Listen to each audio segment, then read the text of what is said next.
Assalamualaikum warahmatullahi wabarakatuh.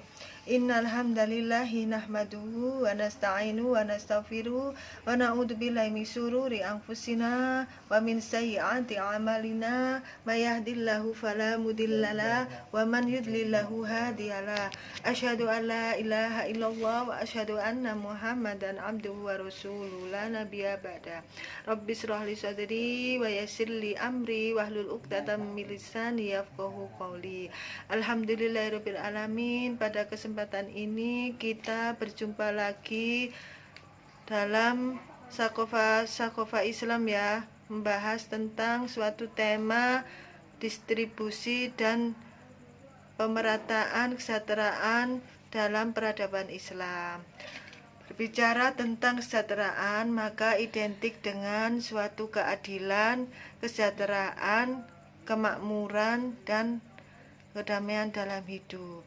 Yang jadi pertanyaannya adalah apakah saat ini kita sudah hidup sejahtera? Jawabannya adalah tidak ya. Seperti yang kita lihat fenomena demo ya yang terjadi pada akhir bulan Agustus sampai dengan awal bulan September yang terjadi di ibu kota Jakarta ya, dan beberapa kota-kota besar di Indonesia, itu membuktikan bahwa rakyat Indonesia ini merasa hidupnya tidak puas ya, tidak puas dengan pemerintahan, tidak puas dengan kesejahteraan yang mereka dapatkan. Ini terjadi karena adanya gap ya, ketimpangan antara kesejahteraan pemimpin atau anggota dewan dengan rakyat ya. Indikasi ini dipicu dengan adanya kenaikan gaji pemimpin atau anggota dewan ya yang berapa persen dari sebelumnya. Yang kedua juga adanya kenaikan kebutuhan pokok di sejumlah daerah yang berimbas pada hidup rakyat itu menjadi menderita ya, hidupnya semakin tercekik. Berbicara tentang gaji seorang, bagaimana sih Islam memandang gaji seorang pemimpin itu? Maka dalam Islam itu gaji seorang pemimpin itu digaji tidak berdasarkan akad muamalah ya. Gaji seorang pemimpin itu digaji berdasarkan akad kepemimpinan. Seperti halnya seorang presiden atau kepala negara, maka beliau akan mendapatkan gaji atau iwat atau uang pengganti sesuai dengan jabatan kepemimpinannya. Kalau seorang presiden ya, mereka akan mendapat iwat atau gaji sesuai dengan kepemimpinannya sebagai presiden ya. Tentunya gaji tersebut nantinya akan diberikan oleh seorang juru taksir yang independen ya, seorang juru taksir yang independen yang ditunjuk oleh negara. Mengenai kesejahteraan pemimpin, maka kita akan juga membahas tentang kesejahteraan rakyat.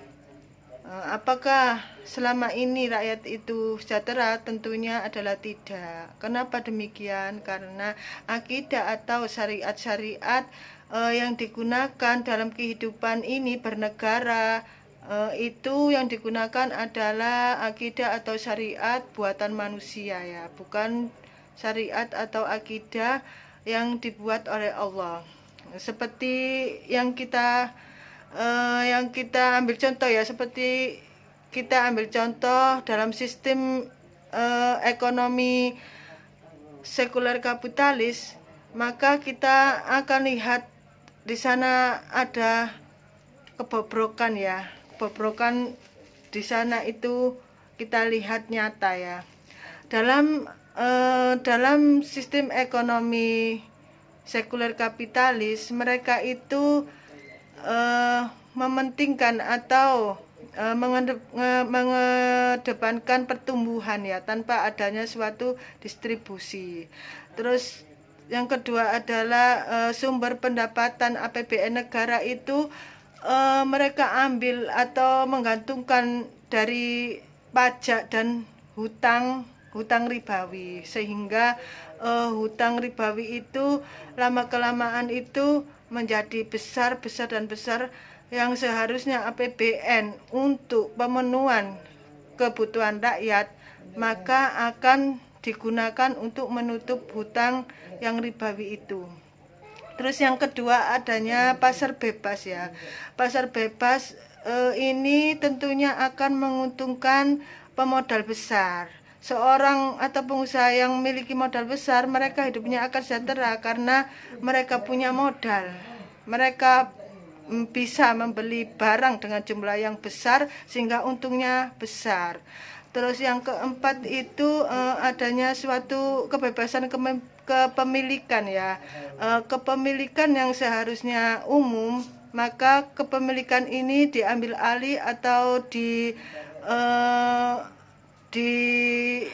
diberikan kepada korporat atau swasta, sehingga sumber daya alam yang begitu melimpah ruah yang seharusnya dikelola untuk kesejahteraan rakyat, kesejahteraan umat, maka ini akan masuk ke kantong-kantong korporat sehingga hidup rakyat semakin miskin.